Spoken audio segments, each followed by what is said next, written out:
Welcome to Speak, Think, Serve, the blueprint for growth without burnout. Sharpen your words, strengthen your mind, and serve with intention. Welcome to Speak, Think, Serve. I'm Imani Rhodes, and I'm here with Miles Carter. Today we're talking about something that's honestly changed my entire approach to leadership: intentional language. Not just what you say, but how you say it, and why it matters more than most people realize. Yeah, and I'll just say up front, if you're the kind of person who thinks, hey, words are just words, you might want to stick around. Because the research is pretty clear. The way you phrase things, even tiny shifts, can totally change how people see you. Harvard and Yale both did studies on this. Subtle language tweaks actually impact how confident and trustworthy you seem. And I've seen it firsthand. Back when I worked in HR, I remember this one meeting, super tense, everyone on edge. There was this project delay, and people were pointing fingers. I could feel the room getting ready to explode. And I just said, let me make sure I understand. You're frustrated because the timeline changed, but you didn't get a heads up. Is that right? That's such a simple move, but it's huge. You didn't defend, you didn't blame, you just clarified. That's the kind of thing that builds trust in the moment.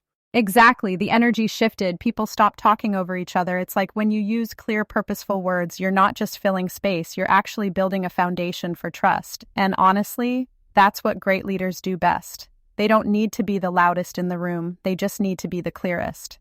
And it's not about fancy vocabulary, right? It's about being intentional, like swapping I think for I believe. That's a tiny change, but it makes you sound more confident.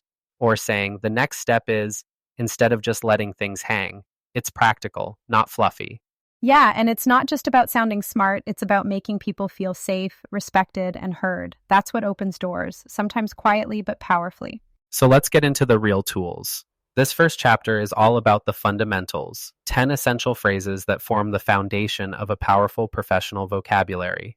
These are the building blocks. They make you sound calm, prepared, and like you actually have your act together. Each one is simple, sticky, and immediately usable. And as we go, each chapter will build on this, getting sharper, stronger, and more strategic. We're stacking skills in order so they actually stick. I'll run through the first 10, and then we'll break them down. Ready? Let's do it. Hit us with all 10. All right, here's the hit list. Absolutely. The next step is, let me make sure I understand. That's a fair point. I'll take care of it. What I'm hearing is, I'll confirm and get back to you.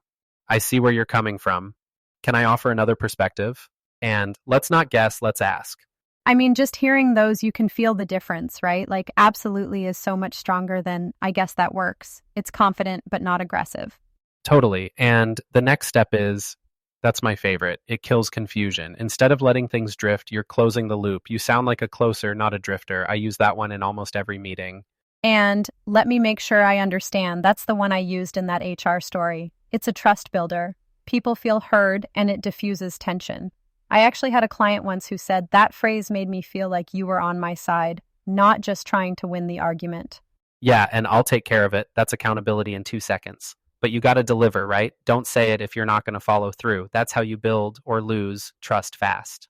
Exactly. And what I'm hearing is, that's active listening. It's like you're showing people you're actually paying attention, not just waiting for your turn to talk. That's rare, and people notice. And let's not guess, let's ask. That one's underrated. It kills gossip, stops assumptions, and brings clarity into the room. I wish more teams use that instead of just spinning in circles. Honestly, if you just pick 3 of these and use them today, you'll feel the difference. It's not about memorizing a script. It's about upgrading your daily language so you sound sharp, calm, and in control.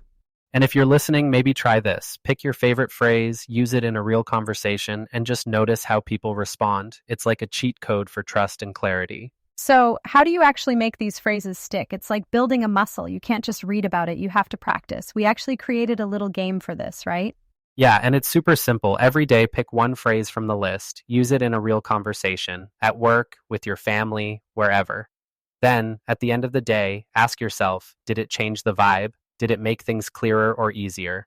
That's your rep. Do it again tomorrow with a new phrase. It's like a communication workout. And if you want to level up, try listening for sloppy language in your own speech. Stuff like kinda, maybe, I guess. Swap one of those out for a power phrase. It's a small shift, but over time it rewires how you show up.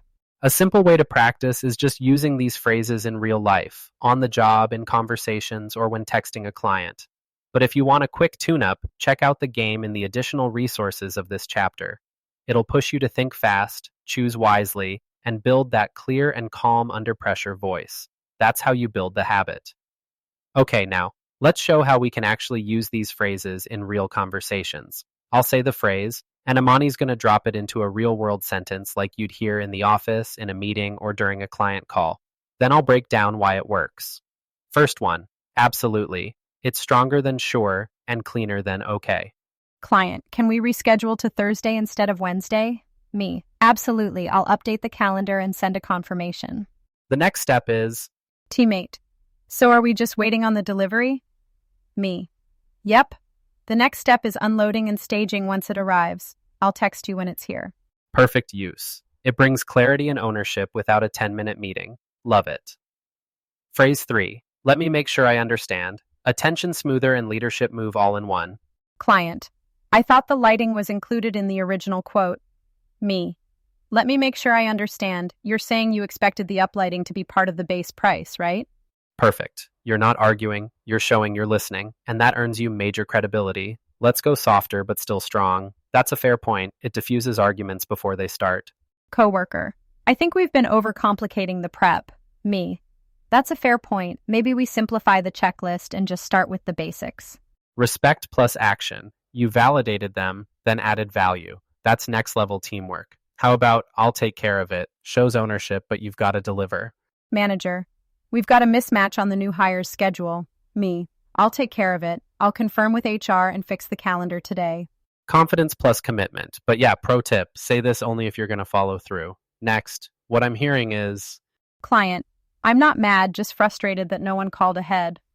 Me, what I'm hearing is you were caught off guard and that matters to you. I get it, and I'll own that.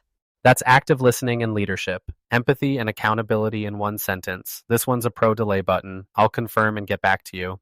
Coworker, do you know if we need permits for this? Me, not 100%. I'll confirm and get back to you this afternoon. That keeps your credibility intact and stops the spread of maybe facts. Next one, I see where you're coming from, is how you lower the heat without giving in. Field tech, it feels like no one's hearing our side.